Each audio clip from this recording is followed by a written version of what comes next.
It's another beautiful day to be together talking about academics and how to help our children to get better. If you're a student, how to help you get better.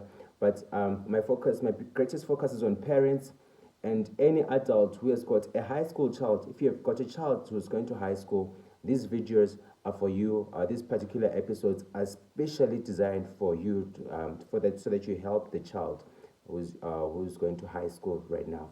So in our previous episode, we spoke about three types of students that you'll find in a basic education school, also known as government schools in some contexts, also known as non-selective schools. And I said there are three types of children. We said the type one is called academic pilgrims. I said they struggle a lot, and today we want to help those children. You have a child, he or she is excellent, but you cannot afford to take them to a private school.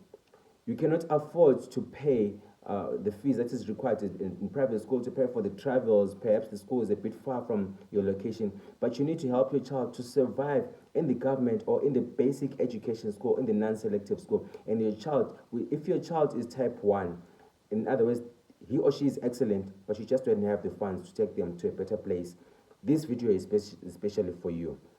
The first point that I would like to share with you, as a parent, as a brother, as a sister, as a cousin, please do encourage open communication.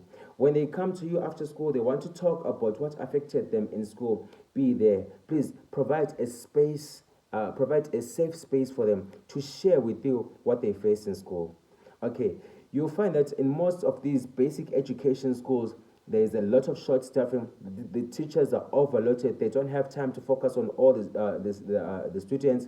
You find that the teacher to people ratio is very high. One teacher is supposed to attend to 60 learners instead of maybe the regulated 30. All right. So the teachers cannot pay attention. A lot of bullying will happen during the times when the teachers are not away, or at times when the teacher is on leave or somewhere away. A lot of bullying will happen. A lot of bad talk will happen in class.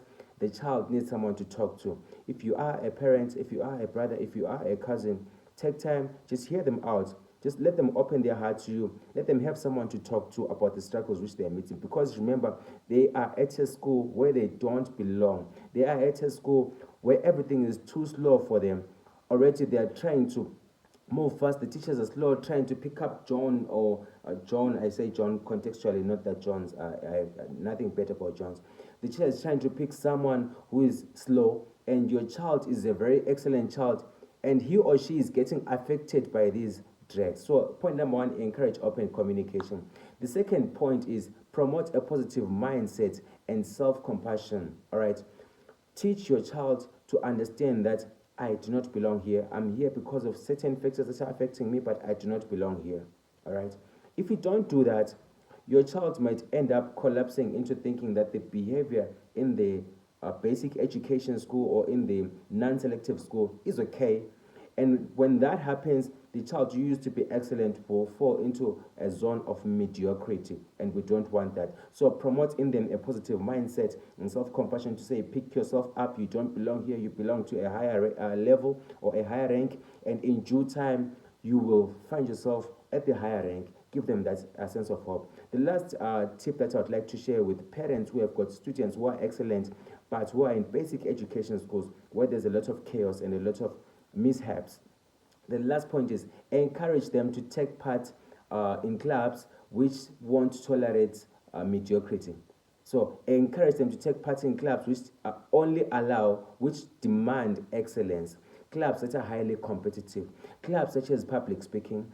Clubs like debate, academic debates, leadership, and so forth. Let your child go into those clubs, because in such clubs, you usually won't find mediocrity or bullies. They might be there, yes, they might be there, but it's quite uncommon because bullies are not people of high intellect usually. So bullies will stay out, and your child who is well behaved, your child who is of high intellect can thrive in a community of like students. In every school that I've been to, children that take part in debate and and public speaking, academic debates and public speaking and leadership are usually students of high standing. They usually behave very well. They usually lead very well. So let's encourage our children to have open communication with us, especially if they're very good, but they're at a basic education school. Hear them out. Give them strategies on how to survive.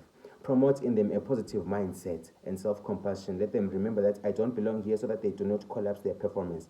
And last but not least, encourage them to take part in clubs clubs that demand excellence, clubs that are highly competitive. In those clubs, they're going to find other people who are like them, not like the people that are in their classes, who are generally probably average, or who are slower than them.